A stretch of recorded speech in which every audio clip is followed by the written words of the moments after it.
அன்றைய வார்த்தைக்கு நாம் கடந்து செல்வதற்கு முன்பாக கண்களை மூடி ஜெபம் செய்வோம். கிருபையும் இரக்கம் நிறைந்த எங்கள் ஆண்டவராகிய இயேசு கிறிஸ்து, இந்த காலை வேளையிலே நாமத்தை மகிமைப்படுத்தி உயர்த்தி பாடினோம். இந்த நாளிலே நாங்கள் வார்த்தையை கேட்க இருக்கிறோம்.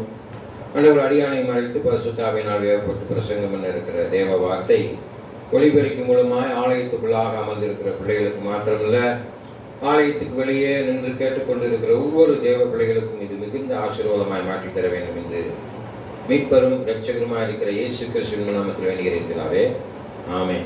இன்றைய நாளில் நாம் தியானிக்க இருக்கிற நம்முடைய வார்த்தை தேவனுடைய இயல்பு தன்மைகளை குறித்து, உன்னையும் என்னையும் படைத்த கடவுளுடைய இயல்பான தன்மைகளை குறித்து நாம் தியானிக்க இருக்கிறோம்.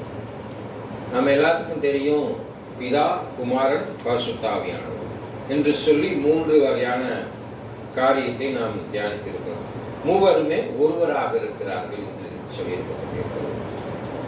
இயேசு கிறிஸ்து சொல்றாரு, என்னை கண்டவன் பிதாவை காண்கிறான், பிதாவை கண்டவன் என்னை காண்கிறான் என்று சொல்கிறார். அவர் பரம் ஏறும்பொழுது இன்னொரு வார்த்தை சொல்றாரு, நான் உங்களுக்கு ஒரு தேற்றவாளனை விட்டு செல்கிறேன் என்று சொல்றார். அந்த தேற்றவாளன் யாருன்னு பார்த்தீங்கன்னா பரிசுத்த ஆவியானவர் என்று சொல்லப்பட்டிருக்கிறது. அப்ப இங்க தேவன் என்னவா இருக்கிறாரு? ஒருவராக இருந்து செயல்படுகிறார். என்னவா இருந்து செயல்படுகிறார்? ஒருவராக இருந்து செயல்படுகிறார். ஆமென். அல்லேலூயா. இப்ப பரிசுத்த ஆவியானவர் பூமியிலே வாசம் செய்கிறாரு. நம்மளுக்காக பிதாவினுடைய இடது பிராசியத்திலே அமர்ந்து இயேசு கிறிஸ்து நம்மளுக்காக என்ன செஞ்சு கொண்டிருக்கிறாரு? பரிந்து பேசிக் கொண்டிருக்கிறார். பிதா அதை கவனித்துக் கொண்டு பார்த்து கொண்டிருக்கிறார். அப்ப அந்த ட்ரினிட்டி எல்லாம் சேர்ந்து ஒரே மாதிரியாக இயங்கப்படுகிறது என்று சொல்லப்பட்டது. அதான் தேவன் ஒருவராக இருக்கிறார் என்று சொல்லப்படுகிறது. சங்கீத புஸ்தகம் 86:10 வாசித்து பார்ப்போம்னால் அதை சொல்லி பாருங்க. நிறைய வசனங்கள் சொல்லியிருக்கு வேதத்துல. இதை முதலாவது வாசிப்போம். சங்கீதம் 86:10. தேவரீர் மகத்துவம் உள்ளவரும், தேவரீர் மகத்துவம் உள்ளவரும், அதிசயங்களை செய்கிறவருமாய் இருக்கிறீர், அதிசயங்களை செய்கிறவருமாய் இருக்கிறீர். நீர் ஒருவரே தேவன். நீர் ஒருவரே தேவன். இல்லையா? இந்த உலகத்தை படைத்தவர் ஒருவர் தான். அவர் ஒருவரே தேவனாக இருக்கிறார். என்ன செய்கிறாரு? அதிசயத்தை செய்கிறார். ஆமென். அன்பான தேவ பிள்ளைகளே, இன்னைக்கு உங்க அவயங்களே ஒரு அதிசயமான ஒரு காரியம். மரத்தை பாருங்களேன், அது ஒரு அதிசயம். தண்ணி ஊத்தலைன்னா வாடி போயிருக்கு. அதற்கும் ஜீவன் இருக்கிறது. அதற்குள்ளாக தண்ணி பாய்ந்து செல்லுபடியாக நம்மளுக்கு எப்படி நிரம்பு இருக்கோ அதை உறிஞ்சி மேலே இலைக்கு கொண்டு போய் சூரிய ஒளியில் இருந்து அதை ஸ்டார்ச் தயாரித்து பச்சை பசையில் காய் கொடுக்குறது, கனி கொடுக்குறது. அதே போலதான் உங்க அவயங்கள் உள்ள எப்படி இயங்குது பார்த்தீங்கன்னா, ஃபார் எக்ஸாம்பிள் ஒரு காரை வாங்குறீங்கன்னு வச்சுக்கோங்க. அந்த காரினுடைய லைஃப் எவ்வளவு சொல்லியிருக்குது? 15 வருஷம் அவங்க சொல்லுது. இன்ஜின் அது பழுதுபட்டு கொடுக்குது. ஆனால் இயேசுவை இறுக பிடித்து கொண்டு, இயேசு என் வாழ்க்கையிலே அனைத்தையும் செய்வார் என்று நம்பி இருக்கிறவங்களுக்கு ஒரு நாளும் வியாதி வராது. ஆமென். வியாதி படைத்தவர் கொடுப்பாரா? உங்க பிள்ளை நல்லா இருக்கணும் தான் நீங்க நினைப்பீங்க. கெட்டு போகணும்னு நினைப்பீங்களா? நினைக்கவே மாட்டீங்க. இல்லையா? அது மாதிரிதான் யோவான் 3:16 சொல்லியிருப்பாங்களேன், ஒருவரும் கெட்டு போகாமல் நித்திய ஜீவனை அடைய வேண்டும் என்பதற்காகவே ஒரு குமாரனை அனுப்பினார். எதனால் அனுப்பினார்? தம்முடைய ஒரே பேரான குமாரனை விசுவாசிக்கிறவன் எவனோ அவன் கெட்டு போகாமல் நித்திய ஜீவனை அடையும்படிக்கு அவரை தந்தருளி இவ்வளவாய் உலகத்திலே அன்பு கூர்ந்தார். இன்னைக்கு உலகத்துல இருக்கிற மனுஷன் அடுத்தவன் நல்லா இருக்கணும்னு நினைப்பானா? நினைக்க மாட்டீங்களா?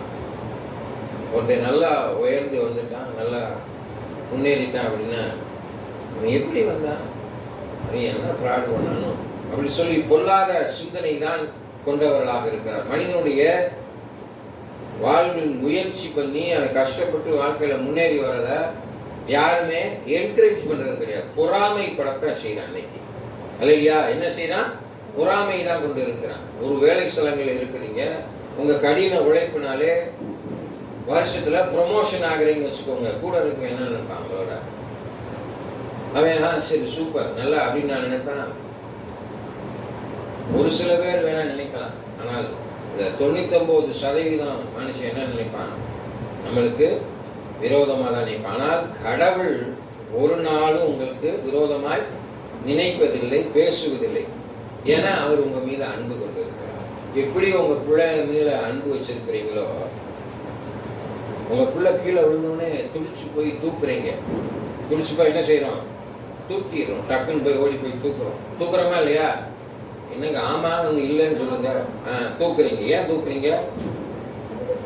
ஐயோ என் பிள்ளைக்கு அடிபட்டுறக்கூடாது, ரத்தம் வந்துடக்கூடாது, அது வந்துட. அப்ப உலகப்பரமான இருக்கிற நீயே உன் பிள்ளைக்கு எதுவும் நடக்கக்கூடாது என்று நினைக்கிறாய், பாதிக்கப்படக்கூடாது. அப்ப உன்னை படைச்சு உன் மீது அதிக அன்பு கொண்டு இந்த உலகத்திற்கு உன்னை அனுப்பினவர் என்ன செய்வார், எப்படி நேசிச்சிருப்பார்? அதான் என்ன செய்யறாரா, இந்த 86:10 என்ன சொல்லுது, அதிசயங்களை மகத்துவம் உள்ள தெய்வமாக இருக்கிறார், அதிசயங்களை செய்கிறார். என்னுடைய வாழ்க்கையில் அநேக அதிசயங்களை செய்திருக்கிறார். உங்களுக்கு செஞ்சிருக்கிறாரா? ஆமேன்னு சொல்லுங்க, அல்லே சொல்லுங்க. எங்க இங்க பேச முடியாம தான் சில பேர் இருக்கிறாங்க. பேசுறவங்க வாயில என்ன வச்சிருக்கிறீங்க, தச்சிருக்கிறீங்களா? இன்னைக்கு நீ உயிரோட இங்க உட்கார்ந்து இருக்கைய, பேசும்படியாக பார்க்கும்படியாக. பாத்தீங்களா, இங்க அமர்ந்து இருக்கிற நம்முடைய சகோதரர்கள் பிலிவர்ஸ் சில பேர் பேச முடியாம இருக்கிறாங்க. சில பேர் செவித்திறன் கேட்க, ஆனா நீ நல்லா இருக்கிற, ஆனா ஆமேன்னு சொல்ல மாட்டேங்குது, அல்லையில சொல்ல மாட்டேங்குது. எவ்வளவு பெரிய ஆசீர்வாதம், அதிசயம் பத்தியா இருக்குதும். இந்த இருதயம் இயங்கிக்கிட்டே இருக்கு. இன்னைக்கு அர்ஷன் ஐயாவுக்கு இந்த இருதயத்துல அடைப்பு இருக்கிறது, கோளாறு இருக்குது, அவர் உயிரோடு இருக்க மாட்டார், அப்படி இப்படி என்று சொல்லி மருத்துவர்கள் சொல்லலாம். அவருக்கு தெரியும், அழைத்தவர் உண்மையுள்ளவர், the right time. அல்லேலூயா. அவரு உள்ளங்கையிலே அவரை என்ன செஞ்சிருக்கிறார், வரைந்து வைத்திருக்கிறார்.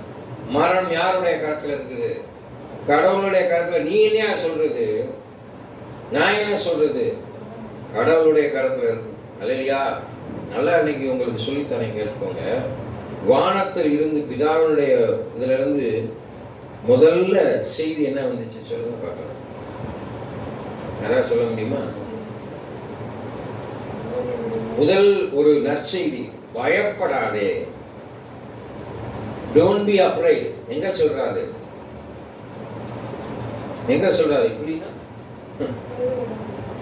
பயப்படாதே, ஒரு நற்செய்தி, the good news. பிதாவிடத்திலிருந்து வர முதல் தேவ ஒரு குட் நியூஸ். உங்க வாழ்க்கையில் நீங்க பயப்படாதீங்க. இன்னைக்கு நான் உங்களுக்கு சொல்லித்தரேன், மரணத்தை கண்டு ஒரு நாள் பயப்படாதீங்க. என்னைக்கு நாள் அது வரும், என்னைக்கு நாள் அது வரும். மரணத்தை உங்களால தள்ளிவிட முடியுமா? முடியவே முடியாது. அல்லேலூயா. எதுக்கு பயப்படணும்? நிர்வாணியாய் வருகிறான், நிர்வாணியாய் போகிறான். எண்ணத்தை கொண்டு வந்தோம், எண்ணத்தை கொண்டு போக போறோம். அல்லேலூயா. பெரிய கோடீஸ்வரனா இருக்கான், வைர மோதிரம் போட்டிருப்பான், வைர செயின் போட்டிருப்பான், நல்ல பணக்காரனா இருப்பான், காசு பணம் இருக்கும். அல்லேலூயா. பல லட்சத்துக்கு பல கோடிக்கு கார் வச்சிருக்கான். ஆனா கடைசியில இறுதியில் அவனை எந்த இதுல கொண்டு வராங்க? மிஞ்சி போன இந்த ஆம்புலன்ஸ் எவ்வளவு இருக்கும்? 10 லட்சம் இருக்குமா? 1.5 கோடி கார்ல போயிட்டு இருக்கான். கடைசி அந்த எல்லா மனிதர்களையும் ஏற்றி செல்லக்கூடிய அந்த வாகனம் ஆம்புலன்ஸ் அதுலதான் போறான். ஆமே, எங்க செத்த பணத்தை அவன் கார்ல வச்சுட்டு போவாங்களா? யாராவது பார்த்துருக்கீங்களா? வச்சுட்டு போயிட பார்த்துருக்கீங்களா நீங்க? 1.5 கோடி காருக்குள்ள இது பெரிய பணக்காரன் இதுலதான். நல்லா தெரிஞ்சுக்கிறா. எல்லாருக்கும் 6 அடி 3 அடி, 6க்கு 3 தான். பணக்காரனுக்கு 6 ஏழைக்கு 6. ஆனால் தெய்வம் ஒருவராக இருக்கிறார். எல்லாத்துக்கும் ஒரே நியாயம்தான், எல்லாத்துக்கும் ஒரே நியாயம்தான், ஒரே தீர்ப்பு தான். எல்லாருக்கும் அதிசயம் செய்கிறார். பணக்காரன் நிறைய காசு வச்சிருக்கா, நிறைய காணிக்க போடுறேன் அப்படின்றதுக்காக அவரு தனியா கடவுள் போதகர் அவங்களுக்குலாம் தனியா செய்வாங்களா? போதகர் செய்கிறாங்களா என்னன்னு தெரியாது. பணக்காரனுக்கு ஒரு மாதிரி, ஏழைக்கு ஒரு மாதிரி நடத்துறாங்களா என்னன்னு தெரியாது. நம்ம சபையை பொறுத்தவரை எல்லாருக்குள்ளேயும் இயேசு கிறிஸ்து இருக்கிறார். என்ன இருக்கிறாரு? எனக்குள்ள இருக்கிற இயேசு கிறிஸ்து உங்களுக்குள்ள இருக்கிறார். He is magnum என்று சொல்லி ஆங்கிலத்தில் சொல்லப்பட்டிருக்கிறது. பார்த்துருக்கீங்களா? இந்த சகோதரர்கள் சொல்லி தூணிலும் இருப்பார், துரும்பிலும் இருப்பார், எங்கும் வியாபித்து இருக்கிறார். அதுக்கு பேர் தான் மேக்னம் சொல்லி. எனக்குள்ள இருக்கிற இயேசு உனக்குள்ள இருக்கிறார். எப்படி? இல்லையா? அவர் அதிசயமானவர், பிரமிக்கத்தக்கவராக இருக்கிறார். யோவேல் புத்தகம் 2ஆம் அதிகாரம் 27 வாசிப்பாங்க. அவர் ஒருவராக இருக்கிறார், ஒன்றாக இருந்து செயல்படுகிறார். அல்லையா? ஒரு குடும்பத்துல தலைவர் அப்பா தான். அப்பா சொல்றத எல்லாம் கேட்கிறோம். அல்லையா? கேட்கிறோமா இல்லையா? டிசிஷன் யார் எடுக்கிறா? அப்பா தான் எடுக்கிறார். யோவேல் 2ஆம் அதிகாரம் 27வது வசனம். நான் இஸ்ரவேலின் நடுவில் இருக்கிறவர் என்றும் நானே உங்கள் தேவனாகிய கர்த்தர், வேறொருவரும் இல்லை என்றும் அறிந்து கொள்வீர்கள். என் ஜனங்கள் ஒருபோதும் வெட்கப்பட்டு போவதில்லை. பார்த்தீங்களா? ஆண்டவருடைய பிள்ளைய ஒரு நாள் வெட்கப்பட்டு போவதே இல்லை. உனக்கு கஷ்டம் வரும், துன்பம் வரும், சோதனை வரும், பிரச்சனை வரும். ஆனா நீ கடவுளை இருக பிடித்திருப்பாயானால், நீ கடவுளுடைய பிள்ளையாக இருப்பாயானால் ஒரு நாள் வெட்கப்படுவதே கிடையாது. ஆமென். கடவுள் தெய்வம் ஒரு நாள் கைவிடாது. மனுஷன் கைவிட்டுருவான், உன் கூட பிறந்தவன் கைவிட்டுருவான், கொண்டாட்டி கூட கைவிட்டான். யோபுனுடைய மனைவி என்ன சொன்னா? தூஷித்து ஜீவனை விடும்னு சொல்லிட்டான். கொண்டாட்டிய இவ்வளவு கஷ்டப்பட்டுக்கிட்டு இருக்க எதுக்கு? சொத்தை இழந்த, ஆஸ்தியை இழந்த, பிள்ளைய இழந்துட்ட, எல்லாத்தையும் இழந்துட்ட, இன்னும் என் உயிரை வச்சுக்கிட்டு இருக்க போ சொல்லி மனைவியே சொல்லியிருக்கா வேத புத்தகத்துல. மனைவி கைவிட்டுருவா. ஆனால் கைவிடாத உன் தெய்வம் ஒரு நாள் உன்னை கைவிடவே மாட்டார். ஏன்னா நீ அவருடைய பிள்ளை. அவர் உன்னை படைச்சு வச்சிருக்கிறார் இல்லையா? அவர் உன்னை படைத்திருக்கிறார். நண்பனினுடைய உறவு மாறிவிடுகிறது, மனைவனுடைய உறவு மாறிவிடுகிறது, எல்லாருடைய உறவிலையும் அன்பிலையும் மாற்றம் காணப்படும். ஆனால் கடவுளுடைய அன்பில் எந்த விதமான மாற்றமும் காணப்படுவதே இல்லை. அவர் கைவிடாத நேசராக இருக்கிறார். இல்லையா? கலாத்தியர் 3:20 வாசிச்சு பாருங்க. கலாத்தியர் 3:20. கலாத்தியர் 3:20. மத்தியஸ்தர் ஒருவனுக்குரிய நல்ல, தேவனோ ஒருவர். பார்த்தீங்களா? நான் சொன்னேன் பார்த்தீங்களா? சபைகள்ல கூட ஏழை பணக்காரன்ற பாகுபாடு காணப்படும். இல்லையா? காணப்படுகிறது, இல்லைன்னு சொல்லல, வெக்கத்தோட சொல்றேன். ஊழியக்காரன் பணக்காரனை ஒரு மாதிரியும் ஏழையை ஒரு மாதிரி ட்ரீட் பண்ற சபைகள் தான் காணப்படுகிறது. ஆனால் மத்தியஸ்தர் ஒருவராக இருக்கிறார். ஆமென்.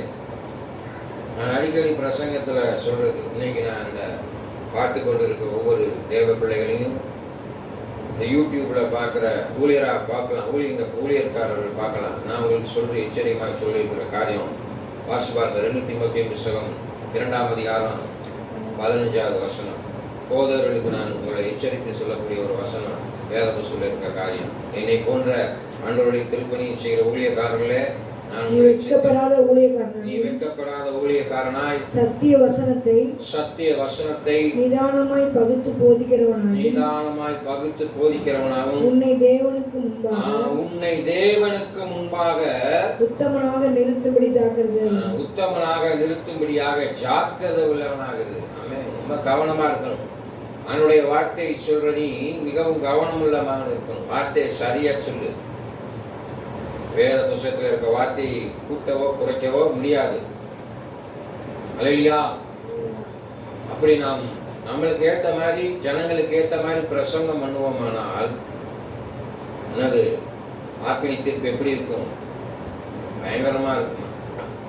ஆக்கினிக்குள் தீர்க்காதபடி நீங்கள் போதகராய் இராதீங்கன்னு சொல்லியிருக்கு. அன்பான ஊழியக்காரர்களே, நான் சொல்ற உங்களுக்கு ஒரு காரியம் சபை மக்களுக்கும் சேர்த்து தான் சொல்றேன். ஆட்களுக்குள் தீர்க்காதபடி அந்த போனை ஆஃப் பண்ணுங்கம்மா. நீ போனெல்லாம் சொல்லி இந்த ஸ்டூல் கிட்ட வந்து வச்சிடணும் எல்லா போனையும் அடுத்த வாரத்தில். அல்லையா? செல்போன் யாரெல்லாம் வச்சிருக்கீங்களோ அவெல்லாம் கொண்டு வந்து முன்னால என் ஃபுல் கிட்ட வச்சிருக்கேன், போகும்போது எடுத்துக்கொள்ளுங்க. அல்லையா? எனக்கு அல்லையா சொல்லுங்க. சோத்திரம். அல்லையா? அப்ப ஆண்டவர் அதிகமாக அன்பு கொண்ட தெய்வம். மன உருக்கம். அல்லையா? மன உருக்கம். இறக்கம் யார்கிட்ட இருக்கும்? இரக்கம் யார் இருக்கும்? ஆண்டவர் தான் இருக்கும். யார்கிட்ட இருக்கும்? ஆண்டவர் தான் இருக்கும். கர்த்தருக்கு கடன் கொடுக்கிறவன் ஏழைக்கு இறங்குறான். வாசிங்க. ஏழைக்கு இறங்குறவன் கர்த்தருக்கு கடன் கொடுக்கிறான்.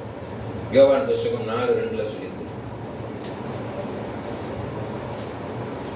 அல்லேலூயா. யோவான் புத்தகம் 4ஆம் அதிகாரம் 2வது வசனம். யூதேயாவை விட்டு மறுபடியும் கலிலேயாவுக்கு போனார். யூதாவை விட்டு மறுபடியும் கலிலேயாவுக்கு போனார். ஏன் போனான்? வாசி பாருங்க. 2 கொரிந்தியர் இயேசு போறார். அல்லேலூயா. 2 கொரிந்தியர் புத்தகம் 1ஆம் அதிகாரம் 3ஆம் வசனத்தை வாசி பாருங்க.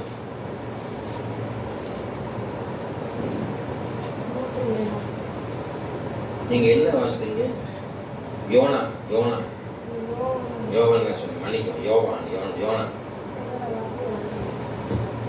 சரியா தெரிய மாட்டேங்குது. யோனாவின் புத்தகம் 4ஆம் அதிகாரம் 2வது வசனம். இல்லையா?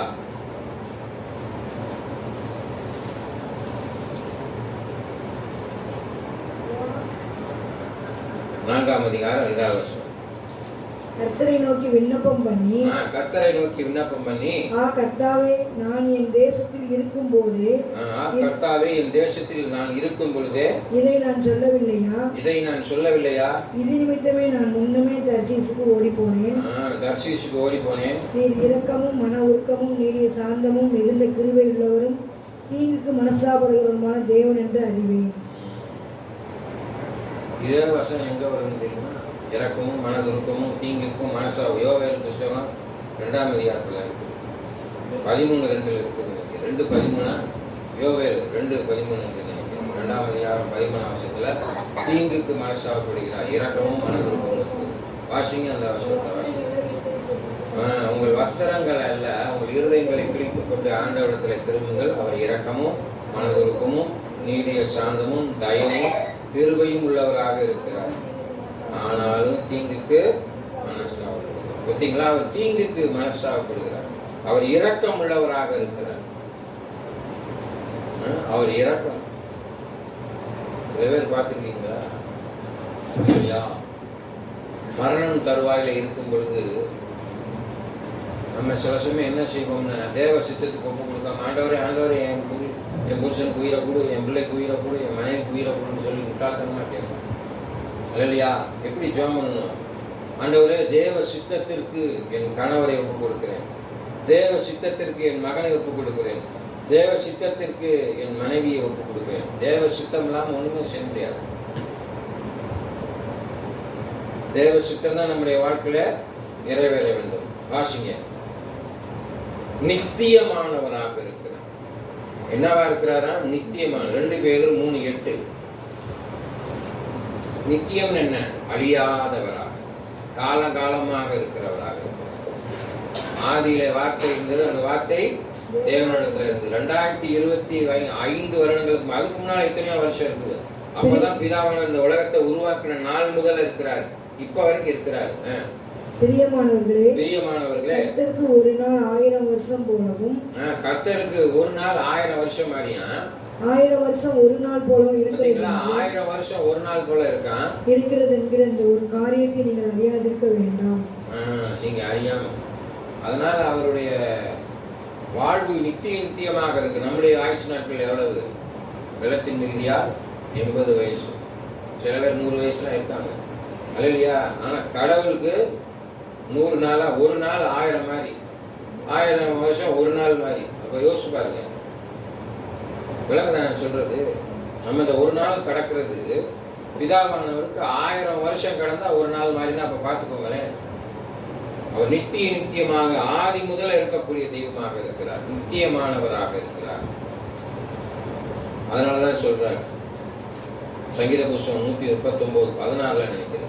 உன் கருவை என் கண்கள் கண்டது, ஒளிபீடத்திலே நீ உருவாவதற்கு கண்கள் கண்டது, என் அவைகளில் ஒன்றாயிலும் இல்லாத முன்னால மேல அவஸ்தை பாருங்க. ஒளிபீடத்திலே நான் ஒளிபீடத்திலே உண்டாக்கப்பட்டு ஒளிபீடம் என்ன இருக்குது? அங்க மேல பிதாவானவர்கள் ஒளிபீடத்திலே நான் உண்டாக்கப்பட்டு பூமியின் தாழ்விடங்களிலே விசித்திர வினோதமாய் உருவாக்கப்பட்டீங்களா? விசித்திர வினோதமாய். நல்லா தெரிஞ்சுக்கோங்க, நீனும் நானும் விசித்திர வினோதமாக உருவாக்கப்பட்டிருக்கிறோம். யாராலையும் நாக்கி உருவாக்க முடியாது. விசித்திர வினோதமாக உருவாக்கப்பட்டு என் எலும்புகள் உமக்கு மறைவாய் இருக்கவில்லை. எலும்புகள் மறைவாய் இருப்பதில்லை. என் கருவை உடைய கண்கள் கண்டது. கருவை பாத்தீங்களா, கரு முட்டையை அவர் பார்க்கிறார். ஆம்ஸ்ட்ராங்குடைய கருமுட்டை, உட்கார்ந்து இருக்கிறார் ராஜாவுடைய கருமுட்டை சொல்லி பார்க்கிறார். உட்கார்ந்து ஒவ்வொருத்தருடைய அவைகளில் ஒன்றாயிலும் இல்லாத பாத்தீங்களா, அந்த கருமுட்டையில அவயம் இல்லாத பொழுது அவைகள் அனைத்தும் அவைகள் என் மூக்கு எப்படி இருக்கும், என் கண்ணு எப்படி இருக்குன்னு சொல்லி அவருடைய புஸ்தகத்துல, யாருடைய புஸ்தகத்துல, உமது புஸ்தகத்தில் பிதாவுடைய புஸ்தகத்துல எழுதி வச்சிருக்கிறாராம். நான் இவ்வளவு உயரம் இருப்பேன், என் காது இப்படி இருக்கும், என்னுடைய முடி நிறம் இப்படி இருக்கும், அவனுடைய ஆயுசு நாட்கள் இவ்வளவு இருக்கும், அவயங்கள் உள்ளாக அவயங்கள் இவ்வாறு உருவாக்கப்பட்டிருக்கும் சொல்லி அவர் நித்தியமானவராக இருந்து உருவாக்கி இருக்கிறார். ஆமென். எவ்வளவு அதிசயமானவராக இருக்கிறார் பாருங்க. அதனால நம்முடைய வாழ்க்கையில நித்தியமானவரை நீங்கள் இறுக பிடித்துக் கொள்வீர்களானால் அவர் உங்க வாழ்க்கையில நல்ல காரியத்தை செய்வார், அதிசயத்தை செய்வார், அற்புதத்தை செய்வார். கண்களை மூடி ஜெபம் செய்வார். மிகுந்த இரக்கம் நிறைந்த என் ஆண்டவராய் இயேசு கிறிஸ்து, இந்த கால வேளையிலே ஆண்டவர் தேவனுடைய இயல்பான தன்மைகளை குறித்து நாங்கள் தியானித்து வந்தோம். தேவன் ஒருவராக இருக்கிறார், மனம் உருக்கம் உடையவராக இருக்கிறார், நித்தியமானவராக இருக்கிறார், நல்லவராக இருக்கிறார், கிருபை உள்ளவராக இருக்கிறார், தூயவராக இருக்கிறார், பட்சபாதகம் பாராதவராக இருக்கிறார். உலகத்திலே அனைத்து ஜனங்களுக்கும் பட்சபாதகம் பாராமல் நியாயத்திற்கு வழங்கக்கூடிய பிதாவானவரே, இந்த கால வேளையிலே சமூகத்திலே சபை மக்களின் அடியானையும் இதை பார்த்து கொண்டிருக்கிற ஒவ்வொரு பிள்ளைகளும் கருத்தில் கொடுக்கிறேன். நியாயாதிபதியாக இயேசு கிறிஸ்து, நீர் எங்களை பிதாவினுடைய வலது வாசத்தில் அமர்ந்து பரிந்து பேசிக் கொண்டிருக்கிறீர். அதற்காக நன்றி. இந்த காலை வேளையில் கேட்கப்பட்ட வசனங்கள் பிள்ளைகளுக்கு மிகுந்த ஆசீர்வாதமாய் மாற்றித் தர வேண்டும் என்று இயேசுவின் நாமத்தில் வேண்டுகிறேன் பிதாவே. ஆமென். என் ஆத்துமாவே கர்த்தரை ஸ்தோத்திரி, என் முழுமையான பரிசுநாமத்தை ஸ்தோத்திரி. என் ஆத்துமாவே கர்த்தரை ஸ்தோத்திரி. கர்த்தர் செய்த சகல வாரங்கள் மறவாது. ஆமென். நம் ஆண்டவராகிய இயேசு கிறிஸ்துவின் கிருபையும் பிதாவாகிய என்னுடைய அன்பும் பரிசுத்த ஆவியானவரின் அன்பும் இப்பொழுதும் எப்பொழுதும் சதா காலங்கள் இருப்பதாக. ஆமென். கர்த்தர் தாமே உங்களை ஆசீர்வதிப்பார்.